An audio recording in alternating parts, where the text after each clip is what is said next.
Hello students, electrostatic में आज हम पढ़ेंगे वैद्युत द्विध्रुव के कारण विद्युत क्षेत्र की तीव्रता अक्षीय स्थिति में एवं निरक्षीय स्थिति में। इससे पहले हम जानेंगे कि वैद्युत द्विध्रुव यानी इलेक्ट्रिक डायपोल क्या है।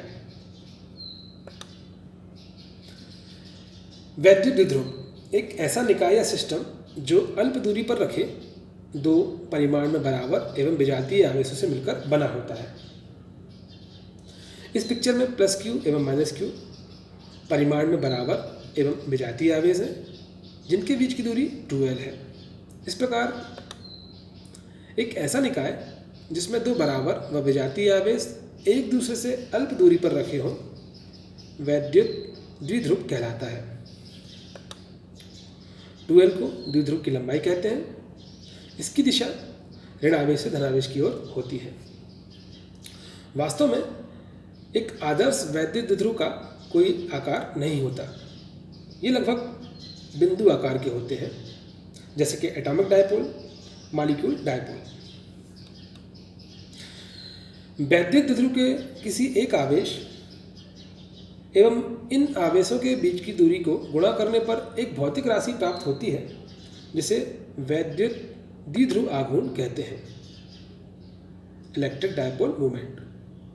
इस प्रकार हम कह सकते हैं कि किसी वैद्युत द्विध्रुव के किसी एक आवेश एवं आवेशों के बीच की दूरी के गुणनफल को उस वैद्युत द्विध्रुव का वैद्युत द्विध्रुव आघूर्ण कहते हैं, इलेक्ट्रिक डायपोल मूवमेंट। इसे P से दर्शाते हैं। इस प्रकार P equals to Q into 2L या 2QL।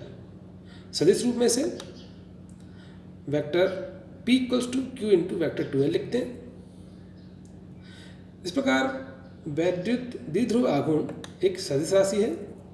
इसकी दिशा ऋणावेश से धनावेश की ओर विद्युत क्षेत्र के अनुदिश होती है।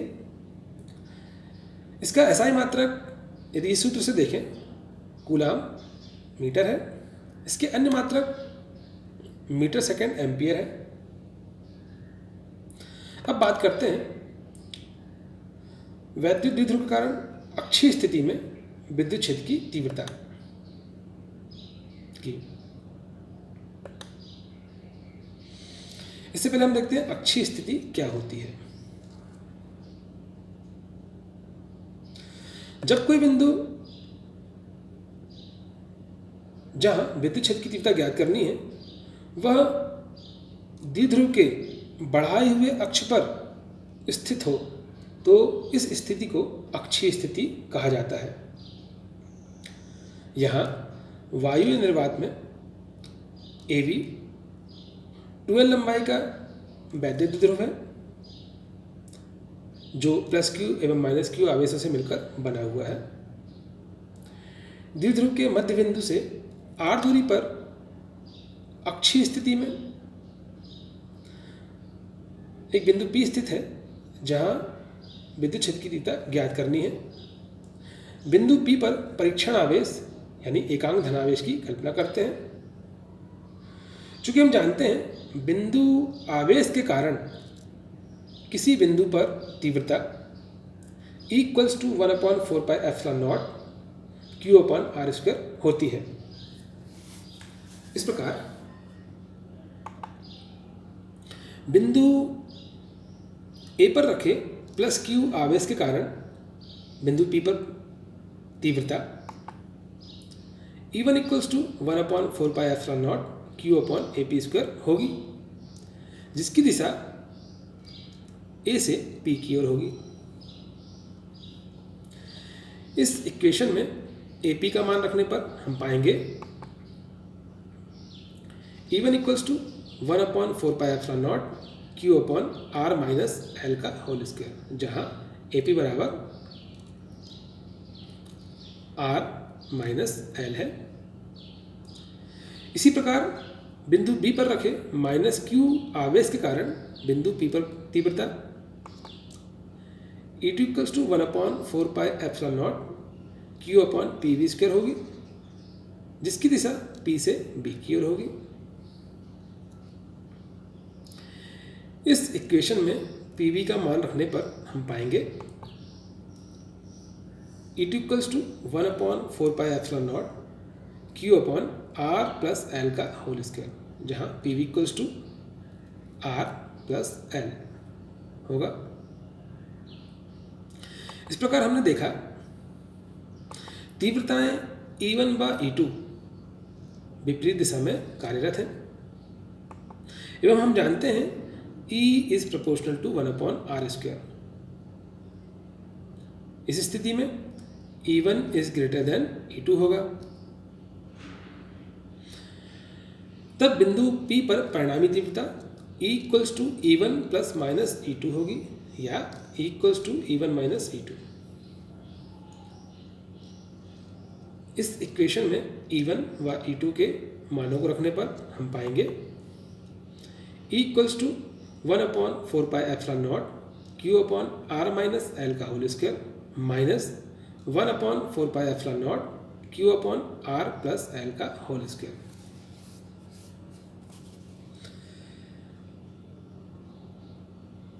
इस इक्वेशन से Q एवं 1/4πε0 को कॉमन लेने पर एवं R-L का होल स्क्वायर व R+L का होल स्क्वायर का एलसीएम लेने पर एवं हल करने पर हम पाएंगे E equals to Q/4πε0 bracket में R+L का होल स्क्वायर माइनस R-L का होल स्क्वायर अपॉन R-L का होल स्क्वायर इंटू R+L का होल स्क्वायर।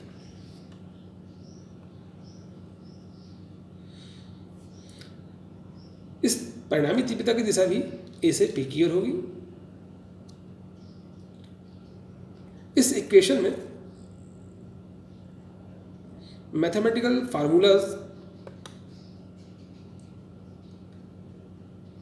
A+B का होल स्क्वायर, A-B का होल स्क्वायर एवं A+B इंटू A-B को अप्लाई करने पर हम पाएंगे E equals to Q/4πε0 R² plus L² plus 2RL minus R² minus L² plus 2RL upon R-L का होल स्क्वायर इंटू R+L का होल स्क्वायर।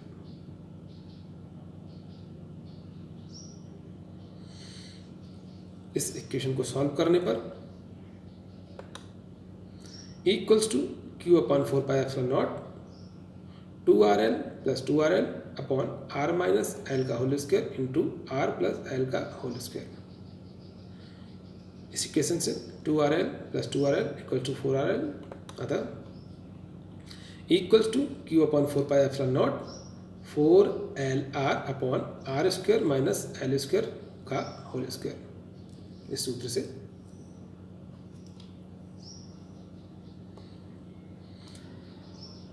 चूंकि हम जानते हैं द्विध्रुव आघूर्ण P equals to 2 into QL होता है, अतः इस इक्वेशन में 2QL के स्थान पर P रखने पर E equals to 1/4πε0 4QLR R² minus L² का होल स्क्वायर P बराबर 2 केवल रखने पर हमने पाया E equals to 1/4πε0 2PR upon R² minus L² का होल स्क्वायर।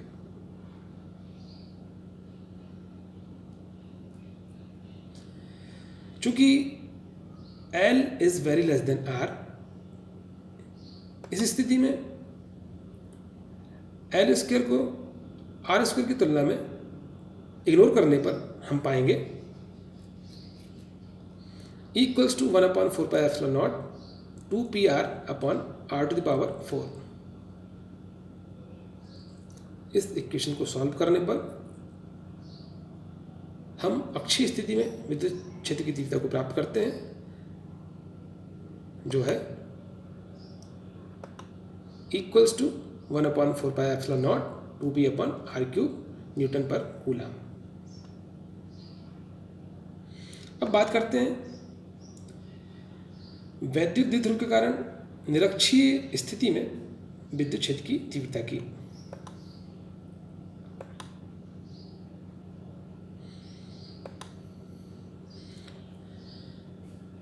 यहाँ ए बी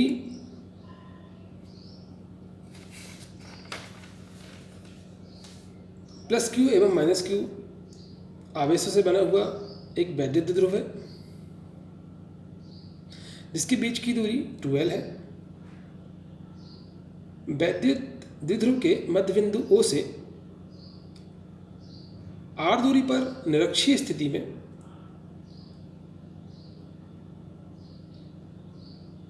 बिंदु P स्थित है। इस बिंदु P पर विद्युत क्षेत्र की तीव्रता ज्ञात करनी है।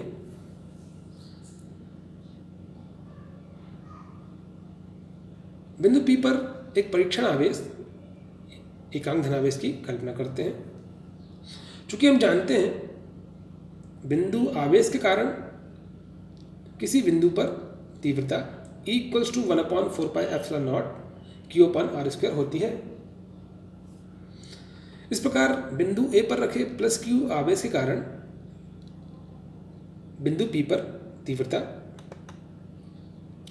E1 = 1/4πε0 Q/AP² होगी जिसकी दिशा A से P की ओर होगी। इसी प्रकार बिंदु B पर रखे माइनस Q आवेश के कारण बिंदु P पर तीव्रता E2 = 1/4πε0 Q/PV² होगी जिसकी दिशा P से B की ओर होगी।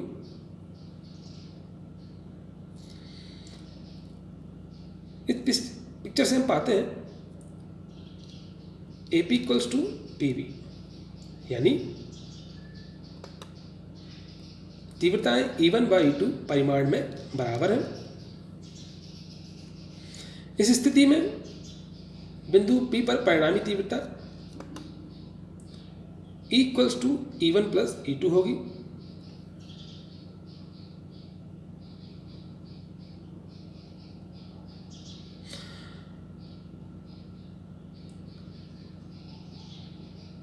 तब हम परिणामी तीव्रता E की दिशा में E1 व E2 के घटकों को प्राप्त करते हैं। इस हेतु हम इस चित्र से समझते हैं। यहाँ हमने तीव्रता E1 के दो समकोणीय घटकों में विभजित किया हुआ है। E1 sin थीटा ऊपर की ओर ऊर्ध्वाधर दिशा में प्राप्त होता है एवं E1 cos थीटा क्षैतिज दिशा में परिणामी तीव्रता E की ओर प्राप्त होता है। इसी प्रकार E2 के दो समकोणिक घटक E2 sin थीटा ऊर्ध्वाधर नीचे की ओर प्राप्त होता है व E2 cos थीटा क्षैतिज दिशा में परिणामी तीव्रता E की ओर प्राप्त होता है। इस पिक्चर से हम पाएंगे E1 sin थीटा एवं E2 sin थीटा परिमाण में बराबर एवं विपरीत कार्यरत हैं, जिससे ये एक दूसरे को निरस्त कर देते हैं, कैंसिल कर देते हैं, जिससे कि परिणामी तीव्रता E केवल E1 cos थीटा एवं E2 cos थीटा पर निर्भर करती है। इस प्रकार परिणामी तीव्रता E1 के क्षैतिज घटक एवं E2 के क्षैतिज घटक के योगफल के बराबर होगी। इस प्रकार E = E1 cos theta plus E2 cos theta.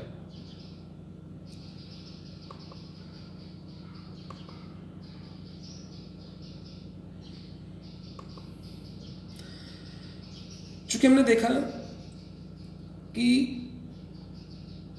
E1 व E2 परिमाण में बराबर है, अतः इनके क्षैतिज घटक भी आपस में परिमाण में बराबर होंगे।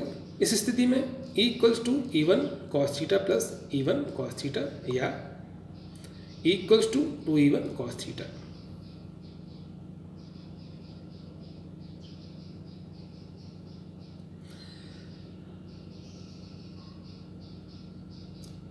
अब हम समकोण त्रिभुज पी ओ ए या पी ओ बी से देखते हैं। यहाँ हमने समकोण त्रिभुज पी ओ ए लिया हुआ है।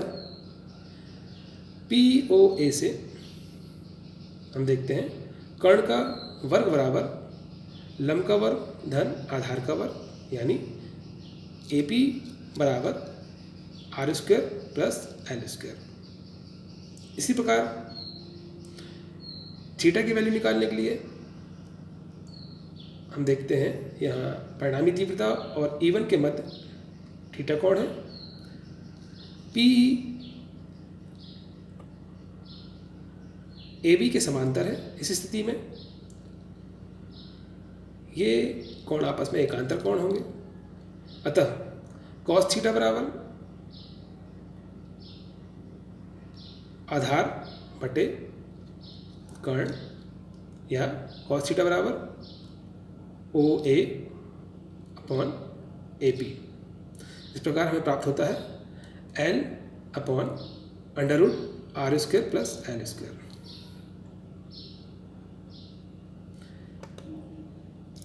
इन मानों को इस इक्वेशन में रखने पर हम पाएंगे equals to 1/4πε0 2q upon R square plus L square into L upon under root R square plus L square. चूंकि हम जानते हैं वैद्युत द्विध्रुव आघूर्ण P इक्वल्स टू 2ql होता है, अतः 2ql के स्थान पर P रखने पर हम पाएंगे E equals to 1/4πε0 P upon R square plus L square to the power 3/2।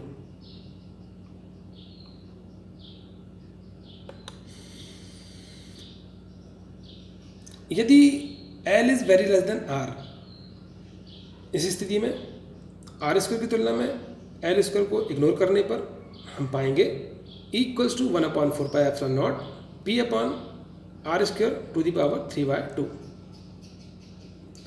इस इक्वेशन को सॉल्व करने पर हम पाएंगे निरक्षीय स्थिति में विद्युत क्षेत्र की तीव्रता होगी equals to 1/4πε0 into P upon R cube newton पर कूलम। तो इस प्रकार अक्षीय स्थिति और निरक्षीय स्थिति में हमने देखा कि अक्षीय स्थिति में प्राप्त विद्युत क्षेत्र की तीव्रता निरक्षीय स्थिति में प्राप्त विद्युत क्षेत्र की तीव्रता से दुगनी होती है। आज के लिए इतना ही। धन्यवाद।